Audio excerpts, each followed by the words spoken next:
Okay, so let me start with a fresh file, give you a very basic idea of what is the data-driven motion graphics. So I'll create a new composition here, and I will create two text layer here. So let me say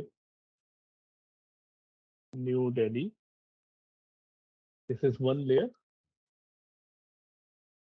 and now I'll create one more copy, and I will say,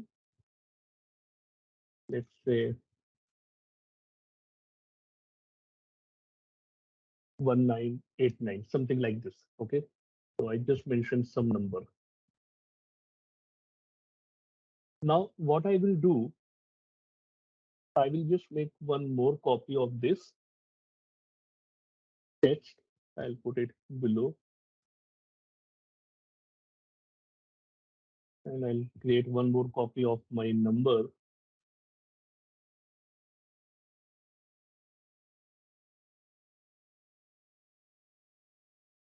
Okay, and now let me give some basic animation to these particular uh, layers. So I will select my first layer, which is a New Delhi, and I want to give a opacity animation. So one another new update which we did inside After Effects is we actually added this properties panel. So what the use of this property panel is, now you do not need to go every time inside the layer by clicking this like a collapse menu and finding out the correct property from here. You can directly animate any of the property from this right panel. So if I want to animate the opacity, I can simply animate it directly from here. I'll just animate this, and similarly I will animate this number also.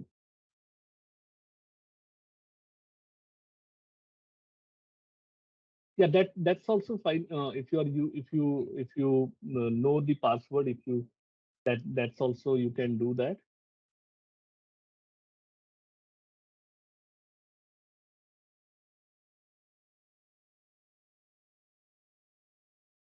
Okay, so this is one basic animation I created.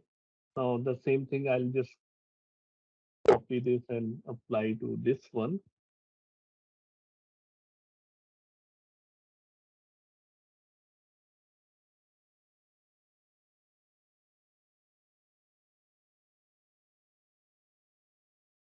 Okay, something like this.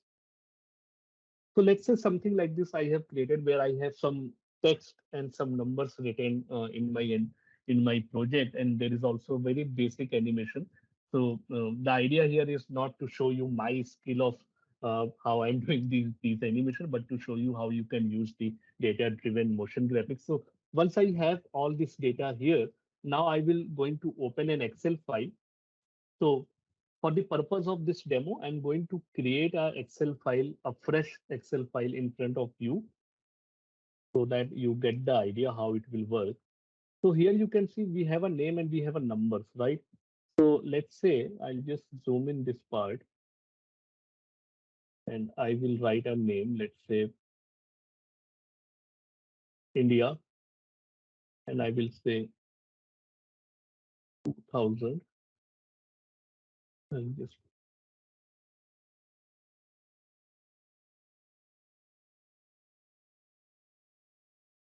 I'm just putting some random figure here. Okay, something like this. So this is India 2000, London 2005. And now what I'm going to do, I'm going to save this file. And that is the very important part. When you are saving your file, you need to choose the option to save it as a CSV file. Okay, that's the very important thing. So I will save this file. Now my file has been saved.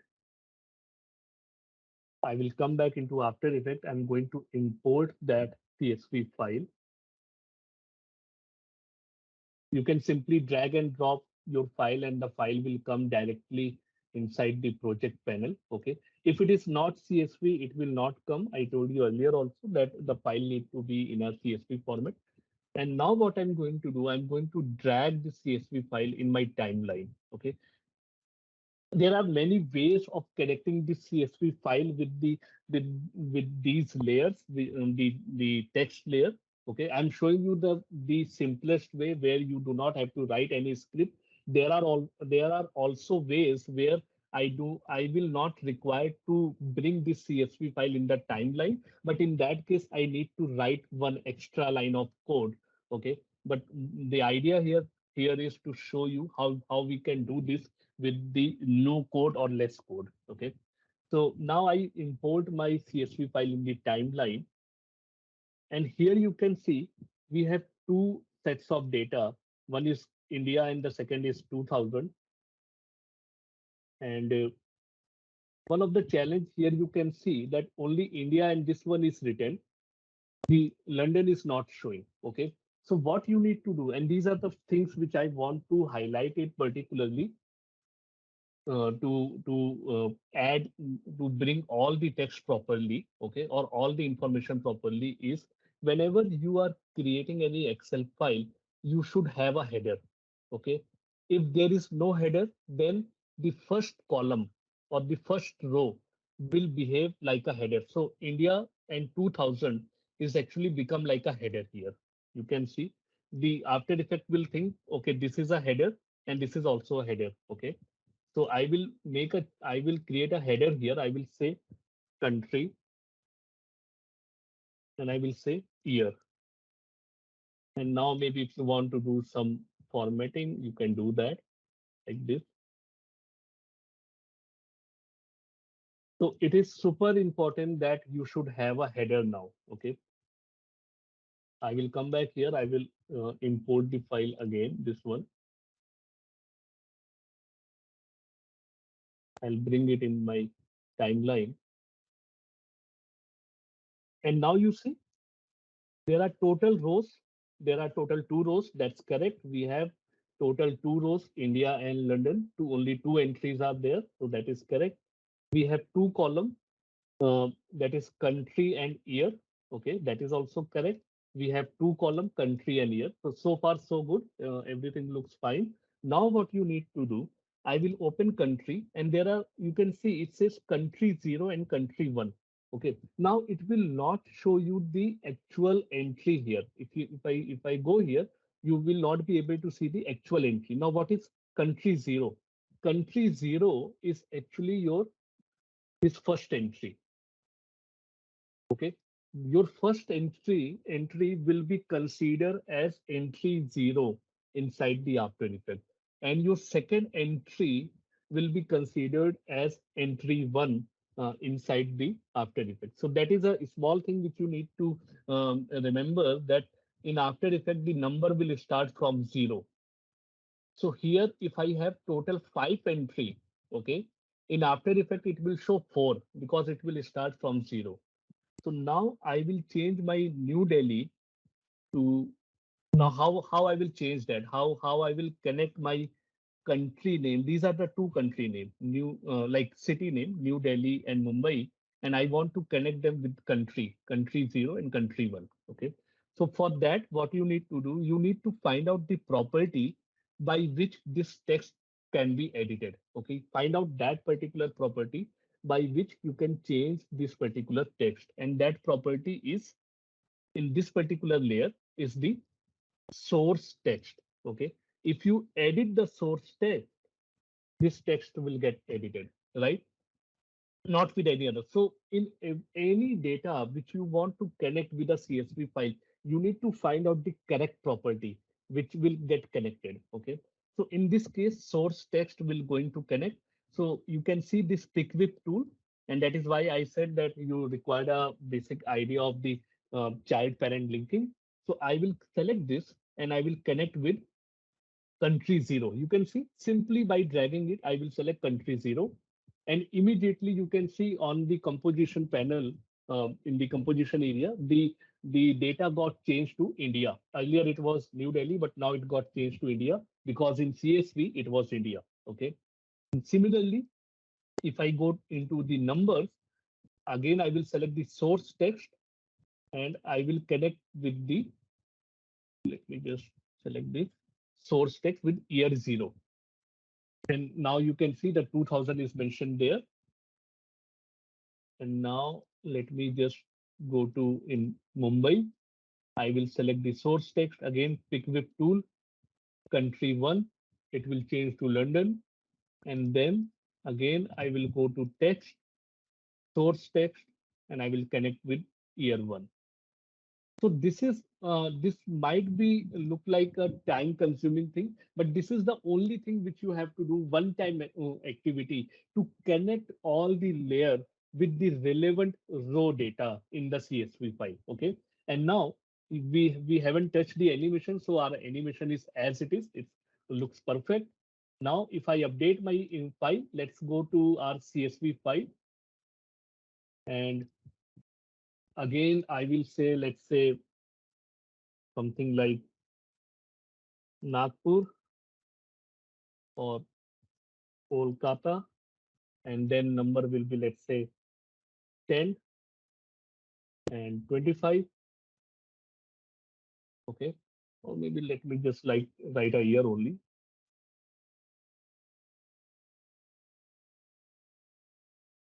Okay, something like this. Save the CSV file. Do not forget to save your CSV file. Click Control S, come back to After Effects, and immediately your data will get updated. Okay. By any chance, let's say if your data didn't get updated, okay, sometimes it also happen that if you have a very large project, I will show you that also, that it also happen that your data might get updated little late, or it also possible that it not get updated at all. Okay. In that case, simply right click on your CSV file and click this option, reload footage. Okay, so if the moment you click reload footage, it will get updated. Most of the time it will get updated, but if it doesn't, then that is the option you need to click, reload footage. Okay, so now I hope you get a sense of how you connect the information with the CSV file. Now let me take you on the one of the example of infographic design, and let me open my file.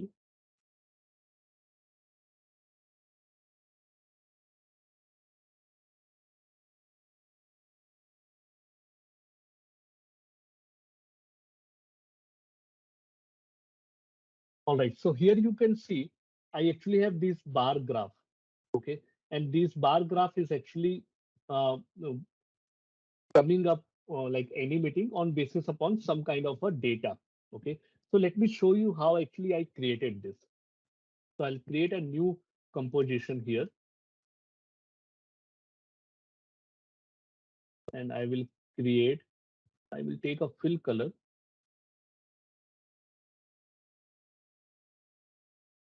and the stroke color will be 0,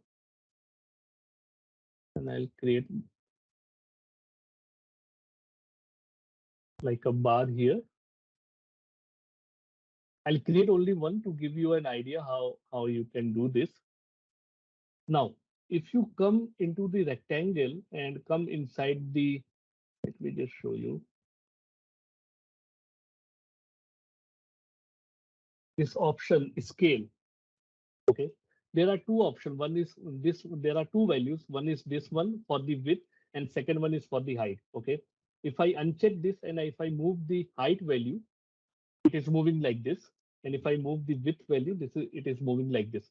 Of course, when we want to animate the bar graph, we want only height value to be moved, right? I also have prepared the data file. Let me show you the data file. Okay, so here you can see I have some names here like Alabama, Alaska, Arizona, and then some numbers are there 80, 45, 10, and 35. Okay, so this is what I want to connect. But let me import this CSV file and I'll show you how we will do this. So I already have my CSV file here. I'll just import it here. And this is my data, which I want to connect. So if I come here and if I connect this, let me just put this 100 with data 0, you can see it works. But the problem is, if I change my data, let me go to my Excel file. Let me close this one. Let's say if I make it something like 75, save, you can see the width is also getting changed, right? You can see the width value is also getting changed. And that is what we don't want. We don't want that width value should get changed. We only want that the height value should get changed. Okay. So what we need to do, and that is where you need to do a slightly little expression part. When you come inside this, when you connect the data, okay, once you connect the data, once you connect the data with your layer, with this pick whip tool, with the scale property, I connect with the scale property because I want to make the changes in the height of the bar, okay, and not in any other things. I think someone asked, can we separate the value? You can actually, if you so here you can separate the value for the position. Okay, in position we have an option to separate the dimension, but in scale you can't separate the dimension. Okay, and that is the reason you need to perform very small thing. If you see this entire expression, I'm not going into the expression class today, but if you see in the second line, it's mentioned temp comma temp. Temp means the first temp value is actually resonate with the width value, and the second temp is actually resonate with the height value. What I'm going to tell the software, let me just turn off this, and again I will connect this with my number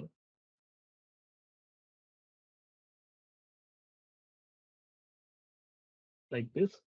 And what I'm going to tell the software that do not make change in the width. So I will put the value 100 here manually. Okay. So now what will happen if I make a changes in the number? You can see if I'm making changes in my data. Let's say my data goes above 100. Only the height value is getting changed, not the width value, because I already provide that the width value need to be 100. It should not get changed. Whereas this temp value, which is a temporary figure, it's actually a variable. This variable is already connected with my data zero. And that is the reason when I'm making changes in my data zero value, or it only making changes in the height value. And that is the same technique I use to create these four graphs, and all these four graphs, if I take you inside, you can see it is handed at for the width value.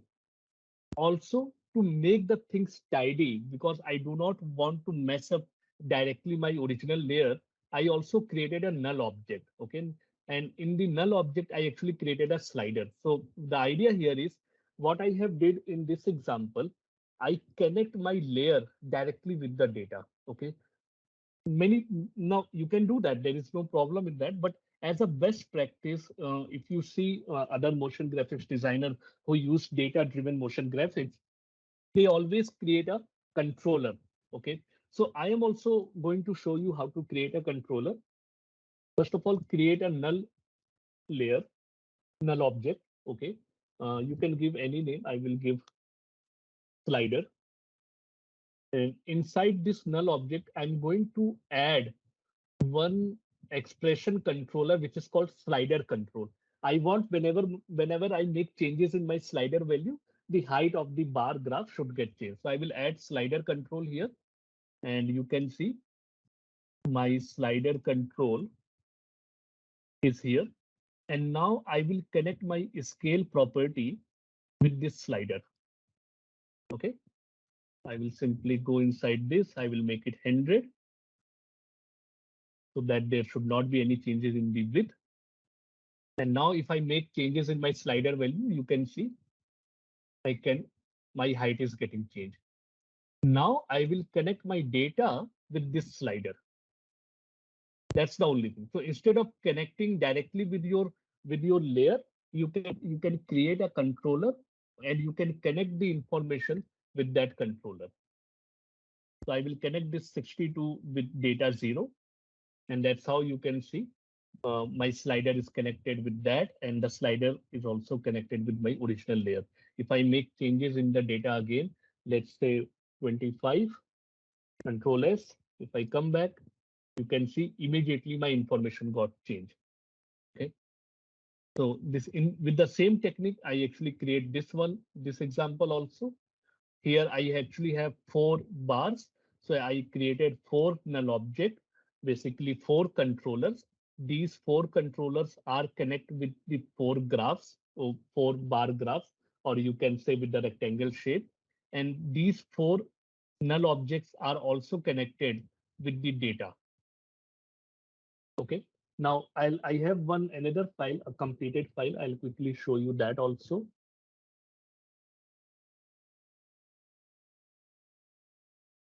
That one is actually a completed chart.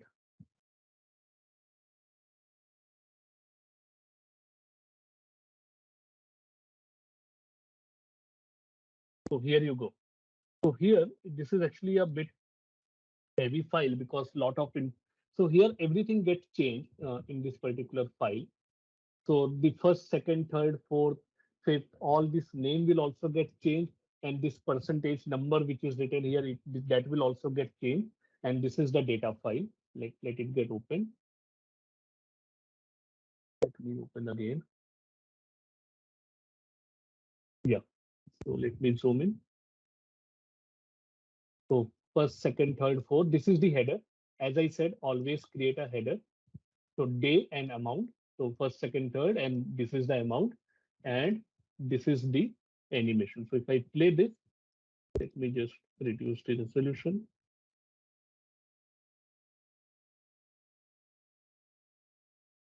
This is how it will work. So you can see how many in a control layer, how many sliders we have created, how many layers are here. Okay, so everything need to be on the separate layer. So that is the reason, as I said, it's a one-time job. But once you create it, you only need to update your CSV file, and the entire data will get updated. So that's about the bar graph. Let me quickly show you if you have to create like a pie chart sort of a thing. How can you do that one?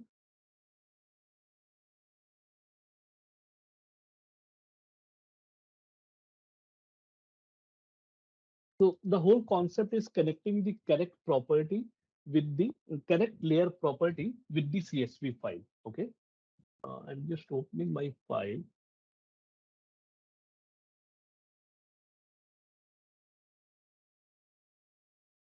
Yeah. So if I show you this example, here you can see some numbers are coming in between, and there is also the animation is happening of a like a pie chart. Okay. So I'll quickly show you how you can create this kind of a data driven infographics. So I'll create a new composition, and now I will create a circle here. I need only a stroke value.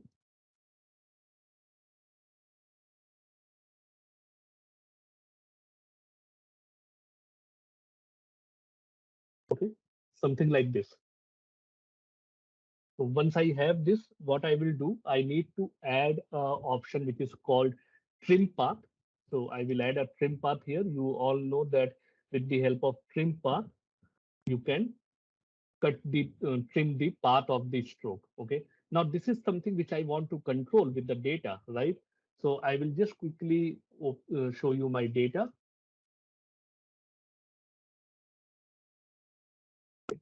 Let it get open. Yeah. So there are 3 data point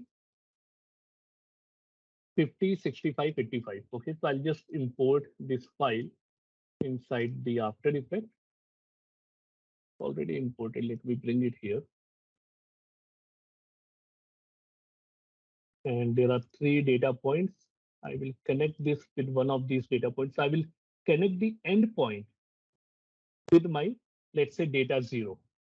Okay, again, up to you. If you want to create a controller with null object, you can do that. But you can see immediately the moment I connect, now if I change my data, you can see I'm changing my data. The trim is also getting changed. Okay, the trim path is also getting changed. But it is not animating. Okay, so how to animate this if you want to show the animation, and that is where one trick will come. That right now I added one trim path. You add one more trim path like this. Okay, and in this trim path you need to animate the end value, this one, from 0 to 100. Okay, so I'll just animate this. Click here, I'll put the value 0. I'll go to 3 seconds, I'll put the value 100. And if I play this, it will only go till the value 50, because you can see the value is 48, so it will only go till 48. So if I play this, it will only go till 48. If I change the value in my data, let's say 70, it will animate, but it will only go till 70. We can do one another advanced session only on the shape animation, and maybe I will talk about how this was possible, that by adding this trim part 2, the animation was happening. Okay, so that is something which I will maybe cover in one another advanced session. But I'll show you how, why this was happened, that when I add the trim part 2 animation, this particular information is only getting stopped here. Okay, so that's how very quickly I can create this animation. How about the numbers? Very simple. I'll just add a number here. Let's say 25. I'll put this one here. Again, I will connect this.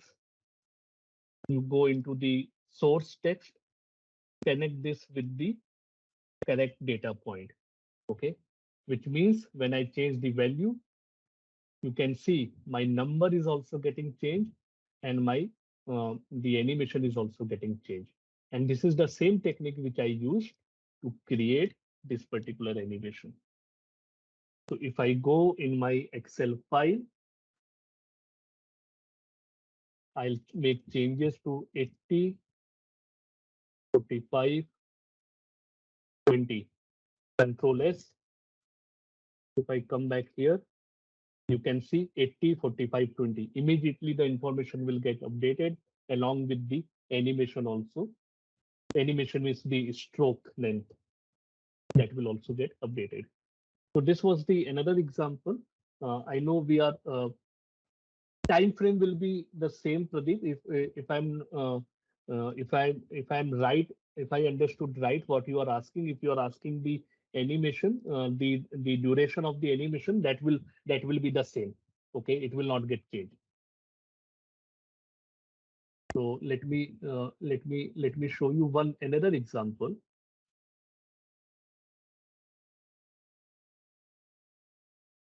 And this was an example of a motion graphics where a lot of things are happening, but you want to update numbers and the text. So this is a digital menu. And in this digital menu, you can see the use case which I told you earlier in my presentation.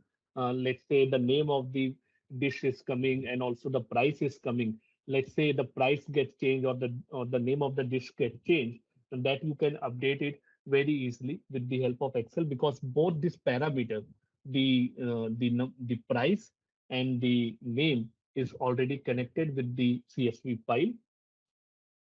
I'm just opening a CSV file here in front of you, so you can see here.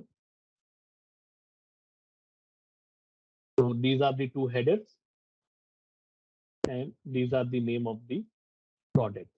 Okay.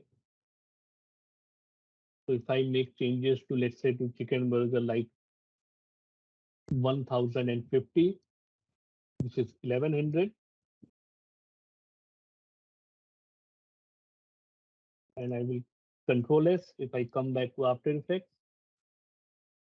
you can see 1050, 1150, and then you have 1100.